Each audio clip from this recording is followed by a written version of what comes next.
Bíblias, no Evangelho de Jesus Cristo, segundo escreveu São Mateus, para que nós possamos lermos a santa, gloriosa palavra do Senhor. Vamos ver.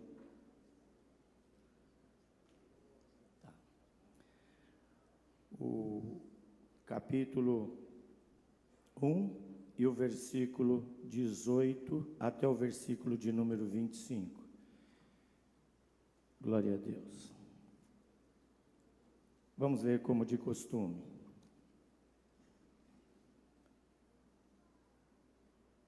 O nascimento de Jesus Cristo. Ora, o nascimento de Jesus Cristo foi assim: estando Maria, sua mãe, desposada com José, antes de se ajuntarem, achou-se ter concebido do Espírito Santo. Então José, seu marido, como era justo, e não queria infamar, tentou deixá-la secretamente. E projetando ele isso, eis que em sonho lhe apareceu um anjo do Senhor, dizendo: José, filho de Davi, não temas receber a Maria, tua mulher, porque o que nela está gerado é do Espírito Santo. E ela dará à luz um filho, e lhe porás o nome de Jesus, porque ele salvará o seu povo dos seus pecados. Tudo isso aconteceu para que se cumprisse o que foi dito da parte do Senhor pelo profeta, que diz: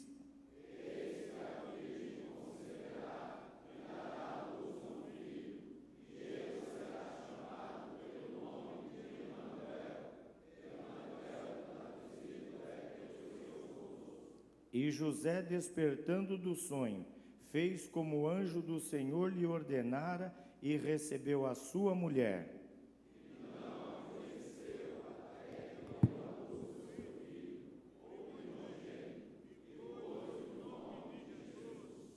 Amém. Pode sentar, amados. Glória a Deus. Eu gostaria de estar apresentando o pastor Israel Januário. Pastor Israel Januário, ele é o coordenador das escolas e das convenções do nosso ministério. Ele é o consultor doutrinário do nosso trabalho, do nosso ministério. Como vamos recebê-lo? Seja bem-vindo em nome de Jesus. Deus continue te abençoando, meu companheiro. Irmãos, hoje eu vou fazer uma coisa aqui muito difícil. Os irmãos sabem que eu tenho muita dificuldade para pregar e pior ainda para poder ensinar. Então, eu vou ter que ficar de acordo com a revista, vou fazer um esforço tremendo, porque eu sou muito ruinzinho nessa questão do ensino.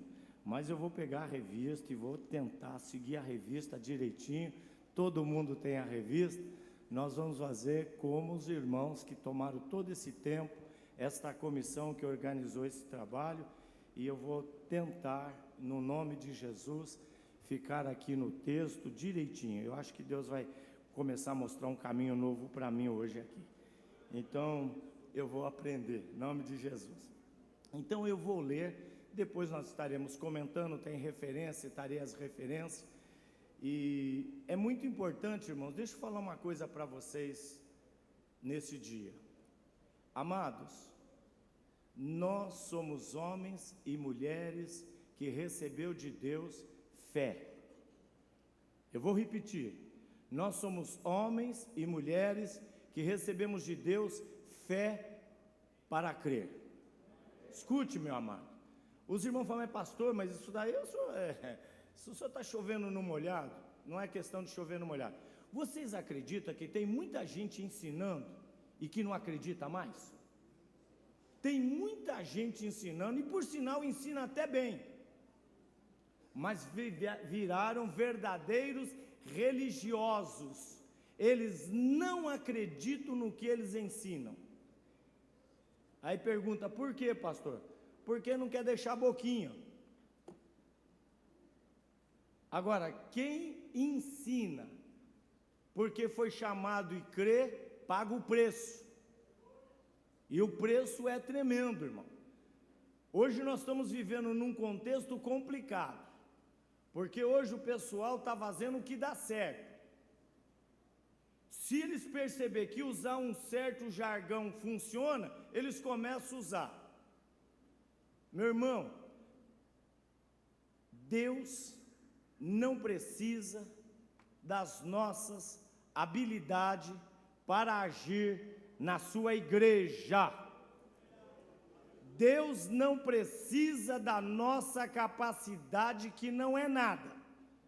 Deus precisa de homens e mulheres que se submetam ao seu senhorio. E quando ele estiver na frente do rebanho, ele creia que o Espírito Santo de revelação vai revelar a palavra ao seu coração e você vai transmitir ao povo. E o povo precisa ouvir a palavra que está escrito. E hoje está um negócio, meu irmão pega um texto e fica ali enrolando, meu irmão, ministra a palavra de Deus. A Bíblia diz que o povo perece por falta de profecia. Esse é o grande problema nosso. Se existe uma igreja que dá pessoas para seitas heréticas, é as Assembleias de Deus. Por quê? Porque fica no oba-oba, irmão. Irmão, usa a palavra. O Espírito de Deus usa a palavra. Quando eu e você ministramos a palavra, podemos descansar. A palavra de Deus diz que ela não voltará vazia. Nós podemos ter uma linha de argumentação muito boa, ter um pano de fundo, meu irmão, mas o Espírito de Deus quer usar a palavra. Amém, amado?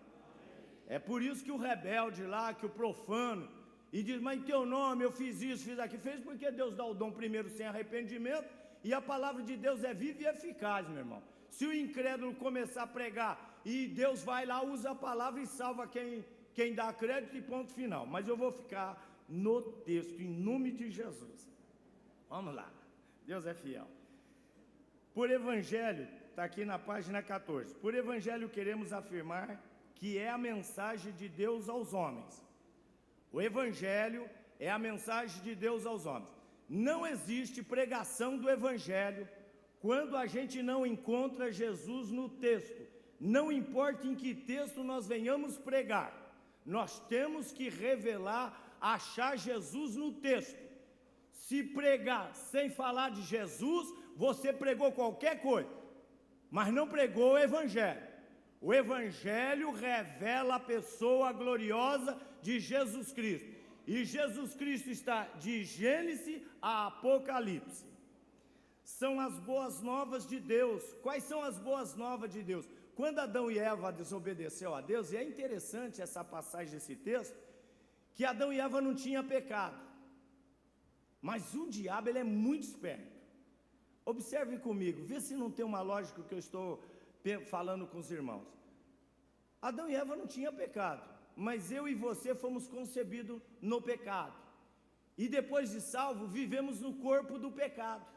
É por isso que o apóstolo São Paulo diz que o bem que ele queria fazer, ele não fazia. E ele acabava praticando o mal. E quem de nós aqui, depois de crente, não transgrediu? Mas graças a Deus que tem um antídoto. Se dissermos que não pecamos, mentimos e não há verdade em nós, mas se confessarmos, Ele é fiel e justo para nos perdoar e nos purificar. Adão e Eva não tinham pecado. E o diabo conseguiu convencer. E tem um detalhe, meu irmão. Na viração do dia, o Senhor vinha ali e conversava com o casal.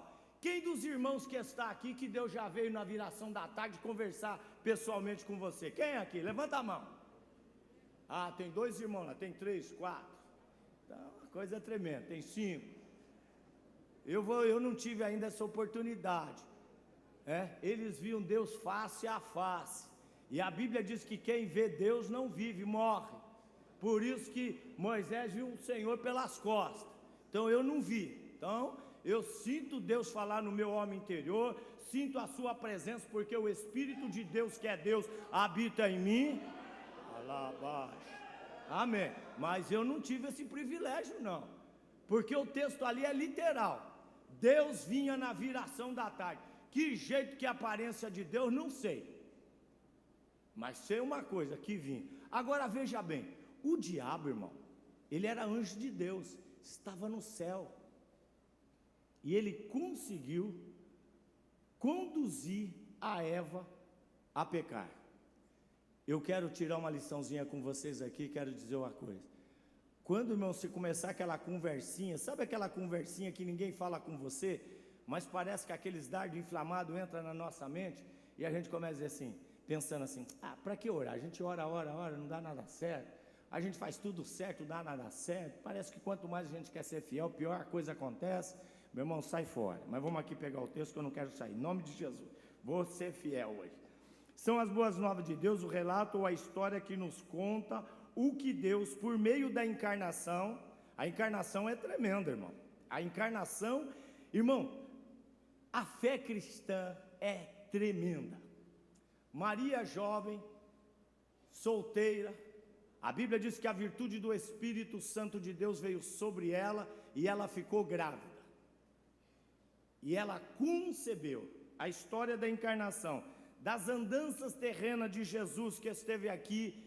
Por isso que nós podemos recorrer ao Senhor Jesus. Ele entende a minha falha, entende a minha dor, entende a sua dor. Por isso que o crente, quando se prostra na presença de Deus, vou dizer uma coisa para os irmãos: crente não pode reclamar. Pergunta para mim por quê? Porque Deus deixou para mim e para você um dos maiores recursos. Quando Jesus morreu na cruz, diz: Pai, está consumado. No lugar que só entrava o sumo sacerdote uma vez por ano, rasgou-se o véu, e ali disse o seguinte: a partir deste momento, o Joinville, o Israel, o José Antônio, entra na minha presença a hora que ele quiser. Aí Jesus, no capítulo 14, no versículo 13 de João, diz assim para mim e para você: Joinville, Israel, José Antônio, o que vocês pedirem para mim no meu nome, eu faço na sua vida. Está escrito ou não está escrito? Agora eu pergunto, por que murmuras? Por que reclamas? Por que não faz a obra? Chorando, gemendo, sabendo que aquele que te chamou, que te escolheu antes que o mundo fosse criado, ele tem um plano na sua e na minha vida. A gente não usa o recurso de Deus. Nós ficamos igual aquela pessoa que fica pedindo esmola, com um saldo tremendo lá no banco, meu irmão. É só ir no banco. E agora está tão chique que não precisa mais fazer nem assinatura, é só pôr o dedão lá. E com o nosso Deus nem é o dedão. Senhor, em nome de Jesus. Pronto, essa é a senha. A senha para receber a bênção é em nome de Jesus. Acabou, meu irmão, mas vamos para frente. Dos poderosos feitos, do sofrimento, Jesus, irmão, no primeiro milagre que Jesus realiza, ele realiza justamente no casamento. Eu nunca vi uma época dos crentes se largando. E eu quero abrir um parênteses aqui que eu tenho que falar para os homens. Não é para as mulheres não, só para os homens. Vocês sabem que nós homens, nós demoramos um pouquinho para ficar velho, para parecer, velho já estamos por dentro, né? Agora por fora, a pessoa olha para a gente fala a idade, mas rapaz, você está um menino mesmo, careca e banguela. Aí a irmãzinha, que tem todas aquelas questões femininas, que tem filho, que gera filho, ela envelhece mais do que nós. Aí ela vai ficando cansadinha, mas é a minha namorada, minha primeira namorada, é minha primeira esposa, e será sempre a minha esposa. E tem uns obreirinhos cheirosinhos, fica tudo gargozinho, tudo bonitinho, pá. E a irmãzinha lá para trás. E para as outras irmãzinhas, oi, Pai Senhor, Pai Senhor, Pai Senhor. Ô, meu irmão, pega a sua costela, abraça ela e chega junto, meu irmão. Mas não é isso não, vamos lá. É que está no assunto aqui. Vamos lá. Da morte e da ressurreição de seu único filho. Porque Mateus, ele está escrevendo para judeu. Judeu é complicado, irmão. Judeu é complicado. Eu estou assistindo uma série que eu não sei falar o nome para os irmãos, de judeu. E judeus religiosos. Meu irmão, Imagina um povo, quanto mais religioso é o judeu, mais complicado. Eu fico pensando, às vezes, vendo aquilo lá, eu falo, meu Deus do céu, eu fico imaginando o tempo de Jesus. Agora, Mateus tinha um problema sério. Fala a verdade, só entre nós aqui, só entre a irmandade aqui. Quando eu falo irmandade, os irmãos pensam que é os primos. Não é primo, irmão. Um grupo de crente é irmandade, oxe. Pensa comigo. A gente não discrimina as pessoas? Fala a verdade. Entre nós aqui, só entre nós a irmandade aqui. A gente olha bem para a pessoa, tal. Aí o irmãozinho com aquela carinha, às vezes o irmãozinho meio malandrão, veio do mundo, cheio de tatuagem, falando a gíria. A gente fala, ih, meu irmão, isso daí não vai para lugar nenhum, isso aí é trevas puras. Meu irmão, Mateus estava nessa situação, pior do que isso. Pior do que isso, nós vamos ver lá na frente que Mateus, meu irmão, a coisa era séria. Os judeus, agora ele se converteu, Jesus salvou ele, e agora ele se dirige aos judeus. Ele conhecia os mandamentos, as leis, toda aquela liturgia judaica, todas as profecias, e ele agora vai transmitir. Judeu é difícil, irmão, é muito difícil um judeu se converter. Nós tivemos 2 judeus aqui na nossa igreja. Nós tivemos o primeiro lá, que eu esqueci o nome dele, e o Fred. O Fred já dorme no Senhor. O Fred vinha e falava assim para mim, ô pastor Joinville, arruma uma esposa para mim. Eu falei, como é que é, Fred? Arruma uma esposa para mim casar, pastor. Eu não posso, eu preciso casar. E eu não entendi, irmão, que na cultura judaica, quem prepara, quem faz esse meio de campo, ou é o rabino, ou alguém que é determinado no grupo lá e tem lá a pessoa que fala, olha, eu tenho fulano, aí, por exemplo, o pastor Israel tem uma filha, eu tenho uma filha, o pastor Israel tem um filho. Aí o pastor Israel vai lá, fala com aquela pessoa que cuida disso, fala, olha, eu tenho um filho que está na época de casar e ele quer casar. Aí o cidadão lá, ou o rabino, sabe que eu tenho uma filha, aí ele vem, faz o contato comigo, faz o contato com o pastor, marca um dia de encontro lá, viu, irmão? Não o negócio é coisa séria mesmo. A moça senta numa cadeira, o moço senta aqui, conversa e tal, num lugar determinado pelos pais, aí volta a moça para a casa do pai e o moço para a casa do pai dele, dos pais dele. Aí o pai pergunta para o moço, e aí? Aí ele fala, gostei da moça. Aí os pais da moça perguntam, e aí? Gostei dele. Aí eles se reúnem para poder oficializar o noivado, que não é do nosso jeito não, a coisa é séria. E o irmão Fred vivia dizendo, aí eu falei, Fred, mas que estranho, mas eu não conhecia. Ele dizia, pastor, tem tanta jovem aqui. Eu falei, Fred, é você que tem que fazer isso. Não, pastor, é o senhor. Tadinho, eu sinto, né, ele já dorme no Senhor, mas ele se casou, uma benção, glória a Deus. Mas é só um adendo aqui, para falar, que lá na frente eu vou falar, a dificuldade de Mateus, porque não é fácil, irmão, você falar uma cultura. E outra coisa, de repente Jesus vem e eles estão, mas quem é que chega agora? Jesus, mas chegou de que jeito? Ah, nasceu lá numa estrebaria. Ah, não, esse não. Não, o Messias que nós estamos esperando, ele vem cheio de glória e vem para arrebentar. Meu irmão, só o Espírito de Deus para convencer o judeu. E como é que convence o judeu? Pregando as boas novas, aquilo que a Bíblia diz a respeito de Jesus. Qual a lição que tiramos para nós? Nós, pastores, temos que acreditar que Deus, através do seu Santo Espírito, convence o pecador da justiça e do juízo, quando eu e você ministramos a palavra. Eu acho muito estranho, pecador está aí, meu irmão, num monte de esquema, irmão, prega para ele que Jesus morreu, que Jesus ressuscitou, que Jesus está vivo, que Jesus vai voltar por causa dele. Se ele se arrepender dos seus pecados, confessar os seus pecados e receber a Jesus, ele será salvo. Quando eu e você fazemos isso, o Espírito de Deus está convencendo ele. Se ele endurecer o coração, rejeitar, problema dele. Mas não monta esquema. Quem quer ser abençoado? Ah, meu irmão, todo mundo, meu irmão. Aí o pecador vem, aí você vai lá com ele e fala, eu vou orar com você. Mas vai orar por quê? Ele tem que saber que é pecador, vai para o inferno se ele não aceitar Jesus. Ele não vai para o inferno porque não aceitou a Jesus. Ele perdeu a oportunidade de escapar do inferno, porque ele já está caminhando para o inferno. Nós temos que voltar aos princípios, irmão, pregar a palavra, porque quando este homem, esta mulher é gerada pela palavra, pela realização da obra do Espírito Santo, nós vamos ter na igreja crente.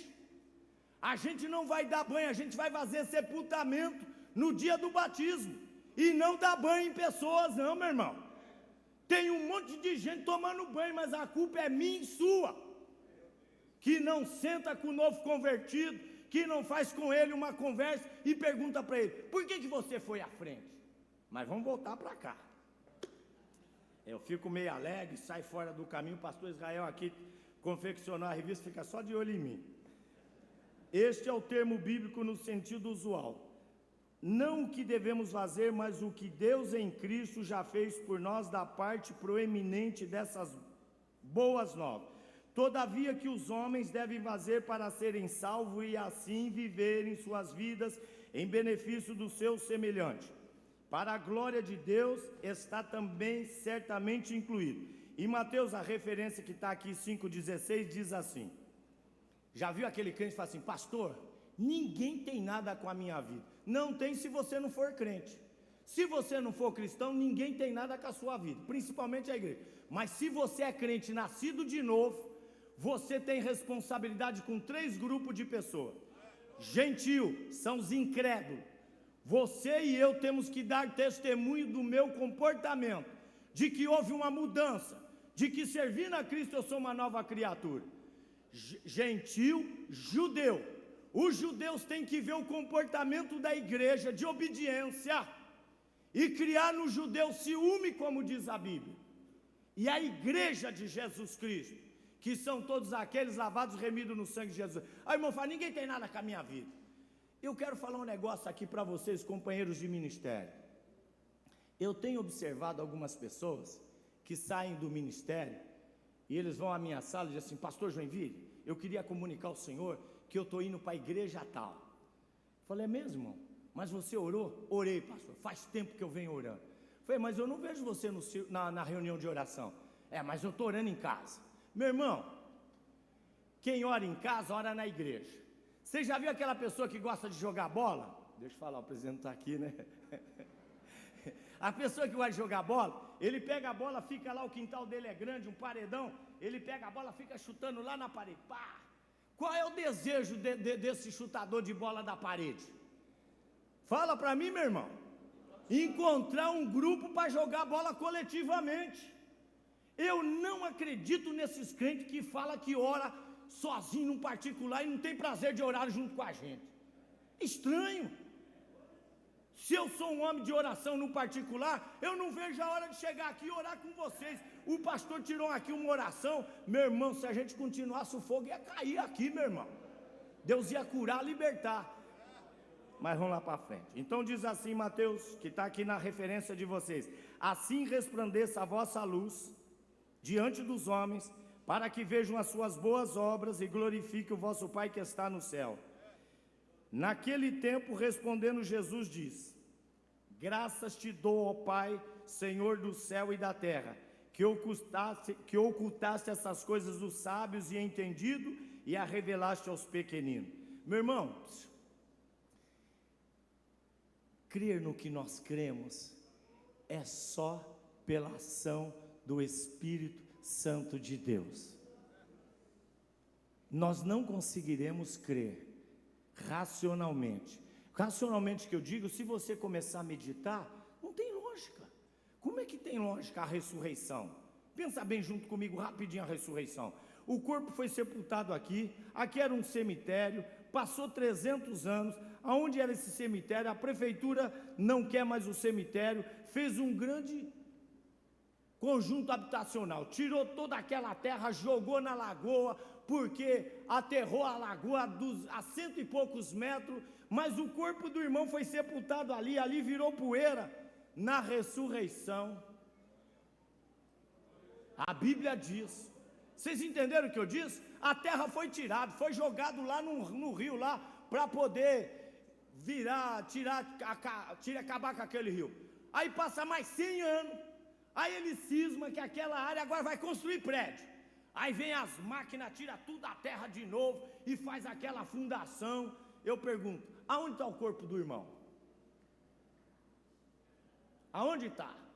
Eu não sei e nem quero saber. Só sei que quando Cristo vier nas nuvens, esses irmãos que estavam mortos, a Bíblia diz que os seus corpos vão ressuscitar. E nós que estamos vivos, num abrir e fechar de olhos, seremos arrebatados. Agora, fala comigo. Para crer num negócio desse tem que ter fé. Se não tem, não dá para crer não, meu irmão. O negócio é estranho. Mas para nós não tem estranheza nenhuma, irmão. Isso é a coisa normal, essa é a nossa vida, essa é a nossa esperança. Amém? Por isso que eu fico com dúvida quando eu vejo crente brigando. Não, meu irmão, eu não vou, eu não faço e tal. Eu tento amenizar, mas tem irmão que a gente tenta amenizar, os irmãos, se bobear, eles vêm para cima, irmão. Ô, irmão, pelo amor de Deus, perdeu a fé, irmão, perdeu a fé. Mas vamos lá para frente. Mateus capítulo 11, versículo 25. Naquele tempo, respondendo, Jesus disse: graças te dou, Senhor do céu e da terra, que ocultaste essas coisas dos sábios e entendidos e revelaste aos pequeninos. Sim, ó Pai, porque assim te aprove todas essas coisas que foram te entregue por meu Pai. Ninguém conhece o Filho senão o Pai, e ninguém conhece o Pai senão o Filho e aquele a quem Deus quer revelar. Irmão, não perca a fé não, meu irmão. Escuta aí que eu estou te falando. Não vou usar um termo aqui que não encaixa aqui.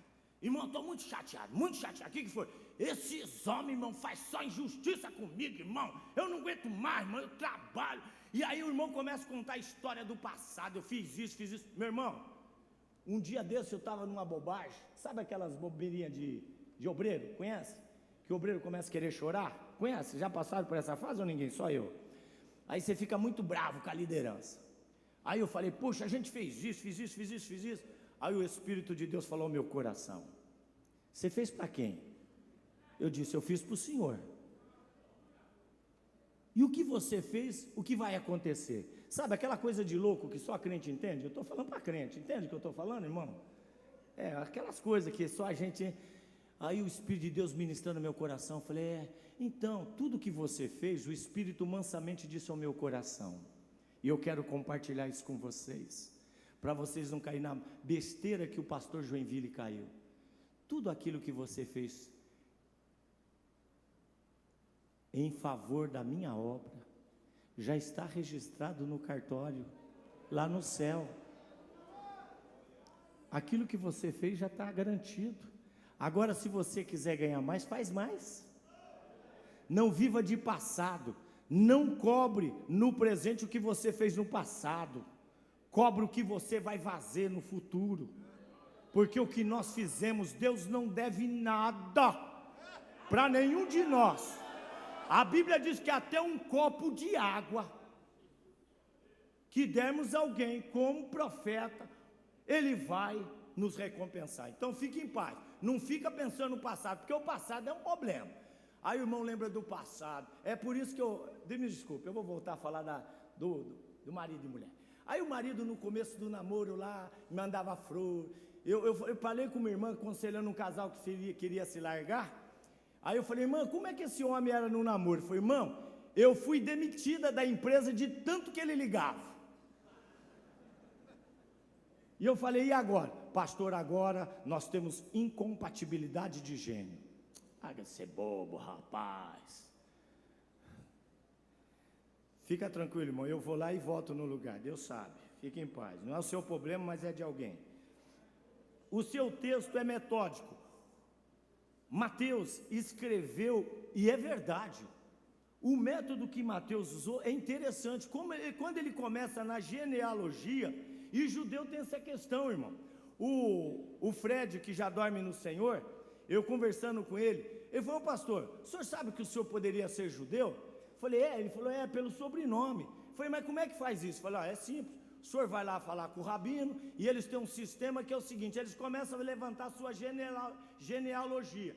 Tem um bocado de gente que é judeu no Brasil que nem sabe que é judeu. Eu não estou interessado se ser judeu, eu sou crente em Jesus Cristo, amém? Mas eu só dei esse adendo aqui. Ele começou com método, e ele começa dizendo lá, no primeiro versículo, ele vem vindo 14 geração, mais 14 geração, mais 14 geração. Então, ele fez um trabalho metódico, mostrando as profecias que falavam a respeito do Messias, porque não adianta, irmão, quando você vai evangelizar judeu, você tem que mostrar a Bíblia para ele. Um livro que quem faz essas missões, que trabalha com judeu, eles usam muito livros aos romanos, né? Mas vamos lá para frente. Ou seja, caracterizado pela ordem, o autor realiza seu trabalho seguindo um plano definido, afirmando que Jesus é, deveras, o Cristo, Salvador. Fica evidente que Mateus é o evangelho da nova lei. E eu fui lá para ver esse negócio da nova lei, eu falei, mas que negócio é esse da nova lei? Aí eu fui lá para Romanos, e lá em Romanos 2,8 diz assim, porque a lei do Espírito de vida em Cristo Jesus me livrou da lei do pecado e da morte. Agora tem a lei do Espírito. Crente não anda segundo as suas concupiscências. Tem norma, tem ordem, tem ordenança. É igual farol de carro. Aqui para sair de Peru 7 horas da manhã é prova pura. Então tem um caminho aqui por baixo e bastante gente. E o farol fica demorado lá. E alguns irmãos não têm paciência. Outro dia eu estava no carro com a minha esposa, falei com a minha esposa, eu vou... Ela falou, não, o farol está vermelho. Por quê? Porque existe uma lei que ordena o sistema rodoviário, ou viário do nosso país. Você já pensou lá na Índia, meu irmão? O carro vem, o outro vem, não tem farol, não tem nada, e pior que ninguém bate em ninguém, meu irmão. E os indianos atravessam na frente do... também já nasce naquela tribulação. Mas aqui no Brasil tem ordem, irmão. Para ser crente, tem que andar no domínio do Espírito Santo. A Bíblia diz, andar em espírito. E você não cumpre o desejo da carne. Então não existe aquela lei de apedrejar, mas existe aquela lei do amor de Deus, que diz como eu e você devemos nos comportar para estarmos diante da presença dele. Por exemplo, vamos ver alguma coisa aqui. A pessoa te fez mal, te caluniou, te prejudicou. Qual é a tendência natural nossa? Estou perguntando. Qual é a tendência natural nossa? A pessoa nos prejudicou, só deu prejuízo, falou mal da gente, caluniou. Qual a tendência nossa? Vamos para desforra, meu irmão. Meu irmão, eu sou crente, mas não sou capacho não. Mas a Bíblia diz o quê? Se o teu inimigo não é amigo não, meu irmão, quiser que você anda com ele 1 quilômetro, vai quanto? Agora entre nós aqui. Só entre nós.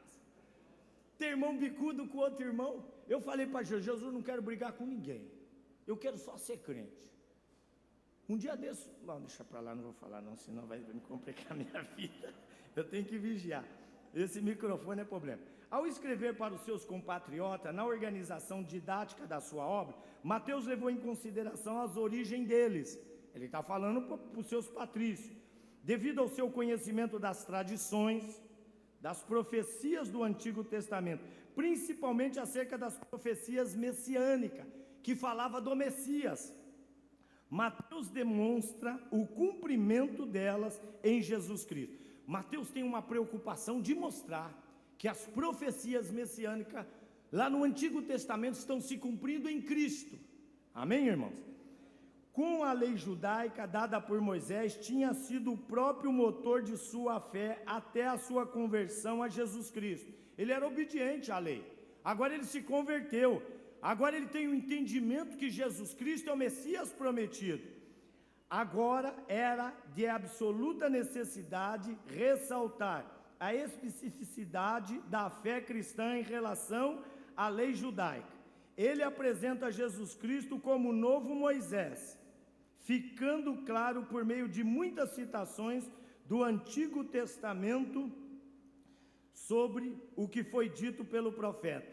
1:2, deixa eu ver aqui, acho que é nessa folha que está aqui, que eu não vou pedir para os irmãos ver, senão vai demorar muito. 1:2, cadê aqui? Eu tenho tanta folha, eu falei para os irmãos que aqui é prova pura. 1:22, está fácil aí? Está 1:22, está fácil? Não, né? 1:22, e tudo isso, olha que está o texto, é que eu escrevi bastante coisa aqui, eu já pulei, já fui lá para baixo e tal. Tudo isso aconteceu para que se cumprisse o que foi dito da parte do Senhor pelo profeta, que diz: toda vez que Mateus faz citação, ele faz citação de Isaías e vai fazendo citação de vários profetas do Antigo Testamento, provando que Jesus Cristo era o Messias prometido nas profecias lá no Antigo Testamento. Um irmão mandou um vídeo para mim, aonde 2 judeus que eram convertidos, que chama-se judeus messiânicos, deixaram de crer.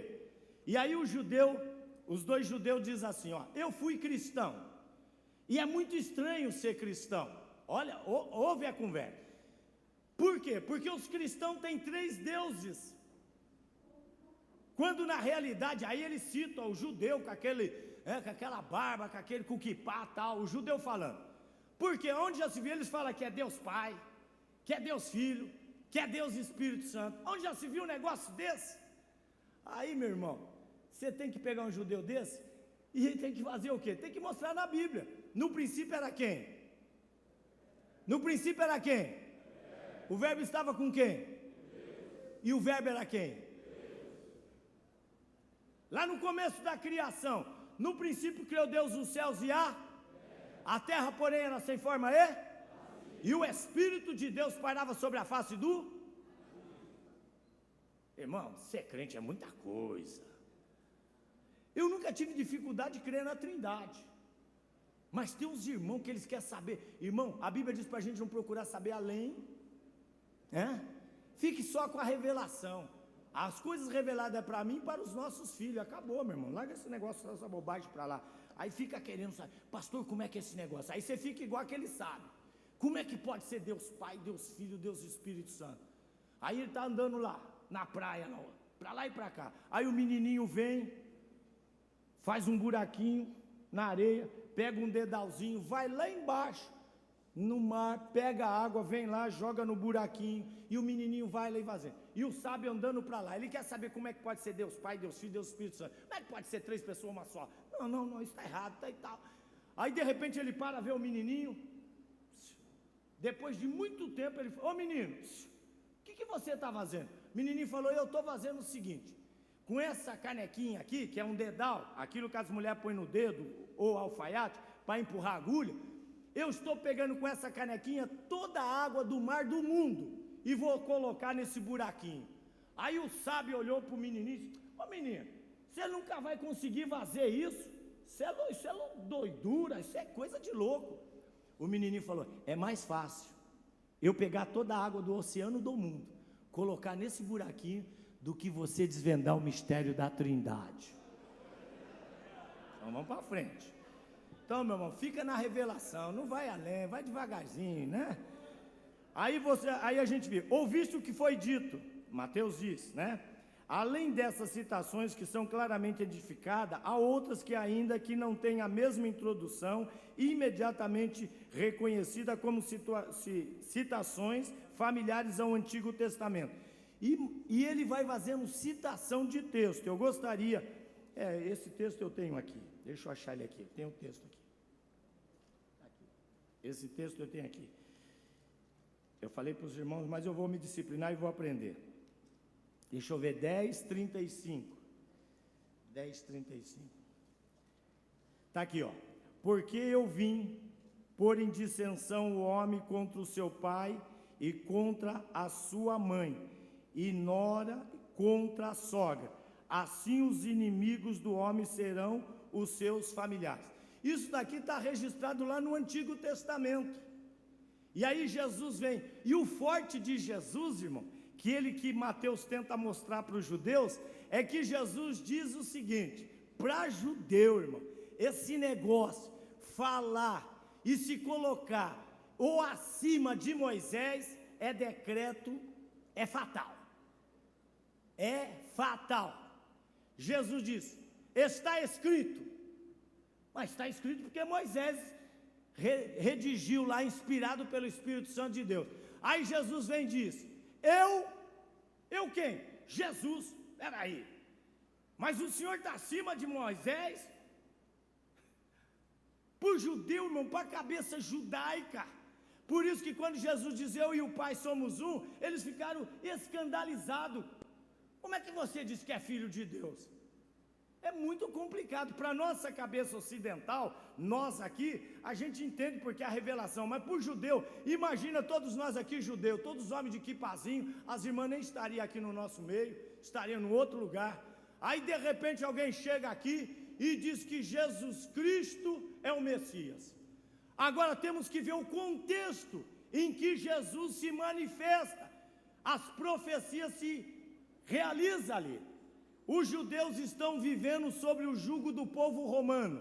Os romanos dominavam os países, porque era um império, só que eles não mexiam na religião. Eles introduziam a sua, mas não mexiam com a religião daquela nação.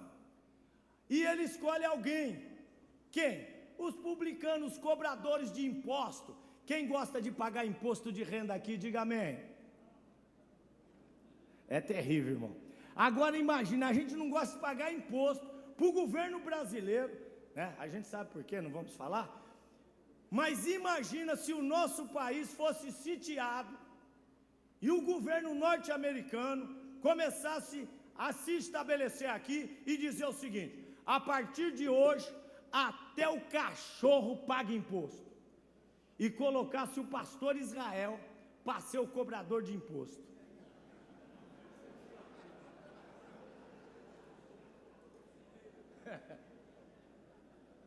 Pergunta-se como iríamos nos relacionar com o pastor Israel. Traidor, aonde já se viu. E pior de tudo, o pastor Israel não faz isso porque ele é crente. Mas tem um outro que ele cobra o imposto além.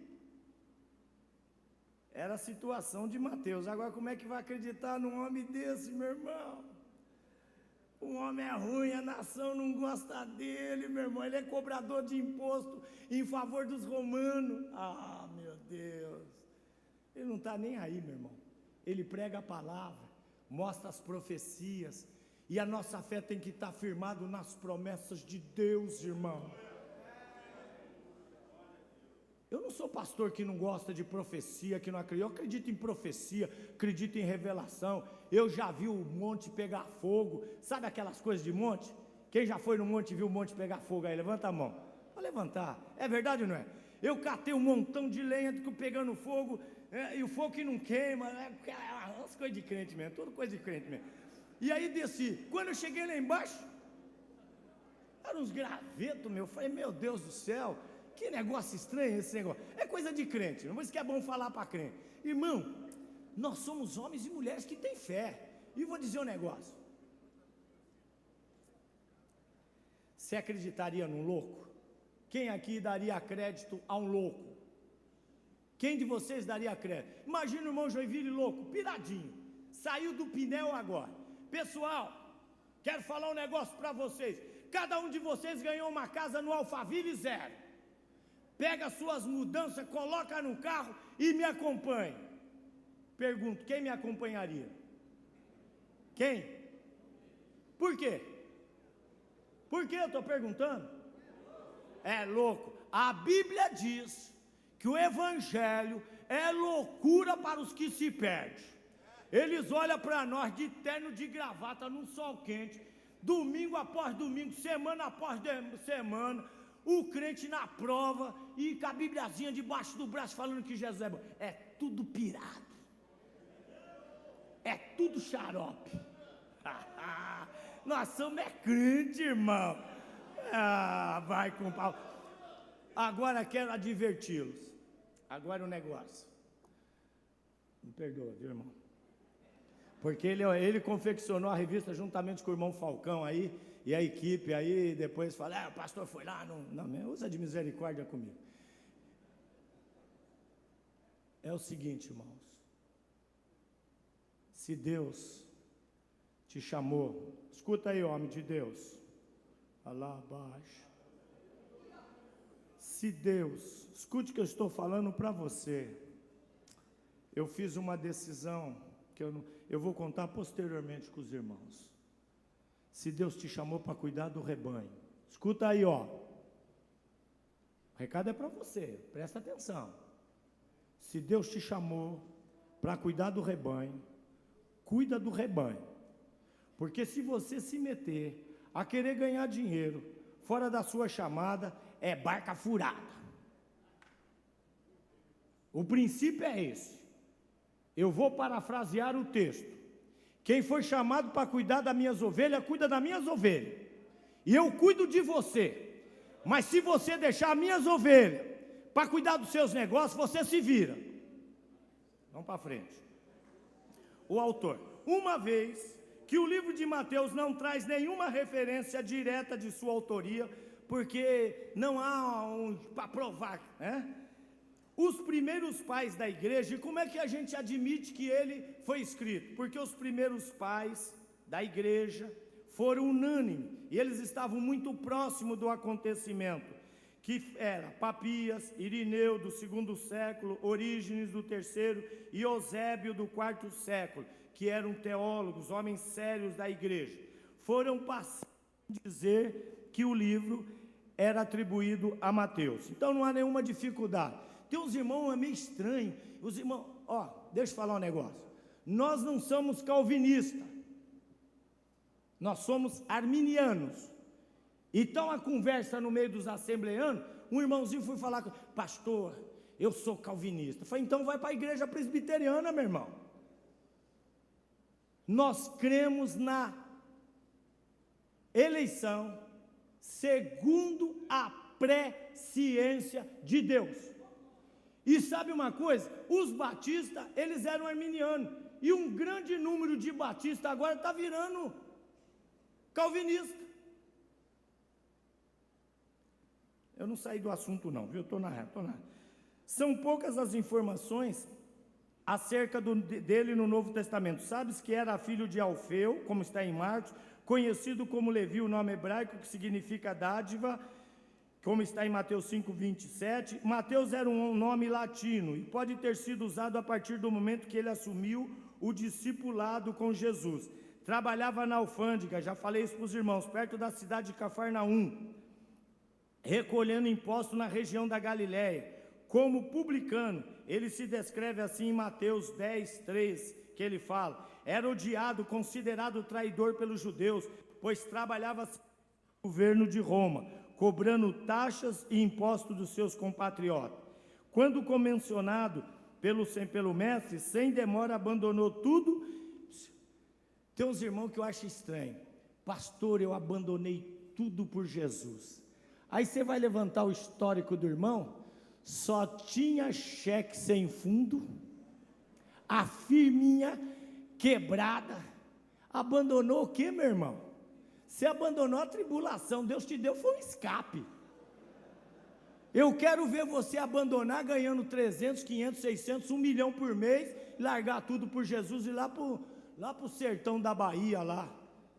Meu irmão, Deus não fica com a papagaiada, conta a história verdadeira, meu irmão. Eu estou muito melhor agora, depois que eu sou crente, vou contar história, cara, parar com isso, irmão.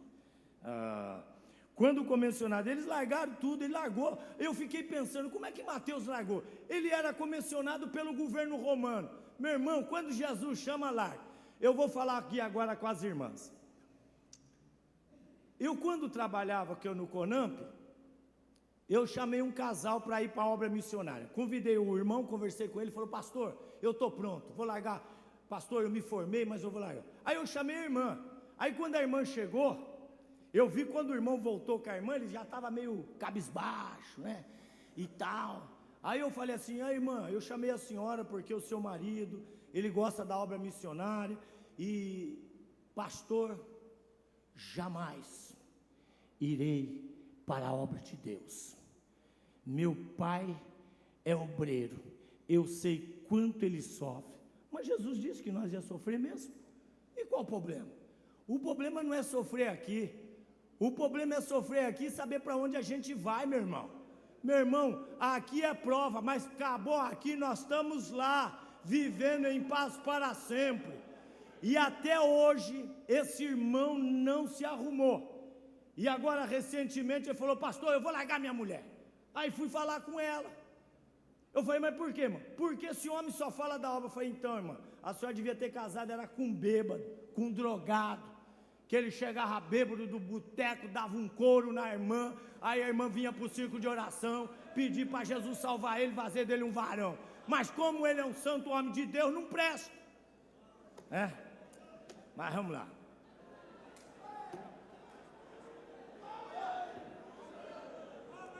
Mateus apresenta 5 grandes sermões.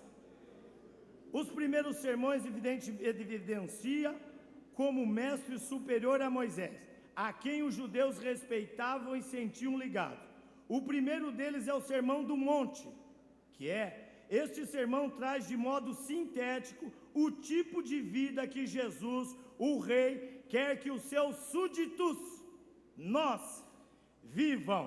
Ele não apresenta caminho da salvação, aqui não está mostrando o caminho da salvação, mas o caminho da vida justa, para o súdito do Rei, para os que já o aceitaram, o reino dos céus e nasceram de novo, permitindo que o reinado de Cristo sobre as suas vidas. Crente não pode andar de qualquer jeito. Irmão, deixa eu falar uma coisa. Quando o pastor Elias, eu agradeço a Deus pela vida do pastor Elias, porque ele tem coragem de falar umas coisas que, vamos ser sinceros, jogar um futebol, praticar um esporte, não é o problema.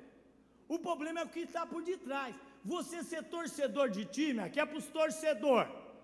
Eu não conheço um torcedor que assiste uma decisão no domingo à tarde e chega no domingo à noite cheio da graça. Eu já disse até ao presidente: não põe esses homens perto de mim, porque eu gosto de adorar. Lá na minha casa, domingo, a gente nem liga a televisão, porque eu quero ficar na fiação. Aí você chega na igreja, chega na fiação, você já chega ali, cadê o Ivair? O Ivair está por aí? Ivair, eu chego igual Ivair, pisando em braço, pá. Agora, se eu ficar lá assistindo a decisão do campeonato paulista, é capaz, na hora que os irmãos der glória, eu gritar gol. Agora, qual é o problema, irmão? O problema é que toda a torcida está debaixo de um principado. Bom, mas não vou falar que não é assunto aqui. Acabou meu horário. Pô, pastor, o senhor... Não, mas está quase acabando, aleluia. Só um minutinho, meu presidente. Meu presidente é gente boa. No capítulo 10, a comissão dos 12, que é no capítulo 10, contém um discurso instrutivo do Senhor aos seus apóstolos, isto é, enviados os seus representantes, divulgadores das boas novas, sendo este o segundo.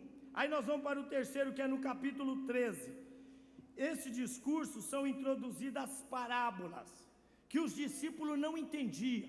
Jesus, diante da multidão, contava a parábola. Aí ele chega e fala: Senhor, por que o Senhor fala em parábola?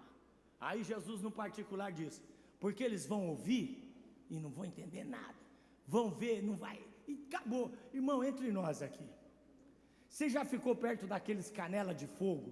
Já ficou perto de crente, de pastor crente, homem crente? Irmão, se você não tiver no vaso, não tiver com o olho no vaso, você olha para o irmão assim e fala: ixi, irmão, meu Deus, esse irmão é prova. Você nem suporta ouvir falar as coisas do rei, porque você está desnivelado, irmão. Já viu aquelas mulheres que chegam, te cumprimentam e pá! Você fala: ih, já vem, meu Deus. Meu irmão, você está fora de sintonia, ela está ligada lá, em megahertz. Você está aqui ligado aonde, meu amado? Meu irmão, crente tem que andar ligado. Eu vi um pastor falando para um membro da igreja dele, meu irmão, o que você está fazendo agora? Ele falou, homem de Deus, estou orando. Mas você está falando comigo, mas eu estou orando. Meu irmão, eu aprendi a fazer isso. Eu estou aqui falando com os irmãos, estou espírito. Estou ligado. A mensagem chegar já sai. Pá! Oh, glória.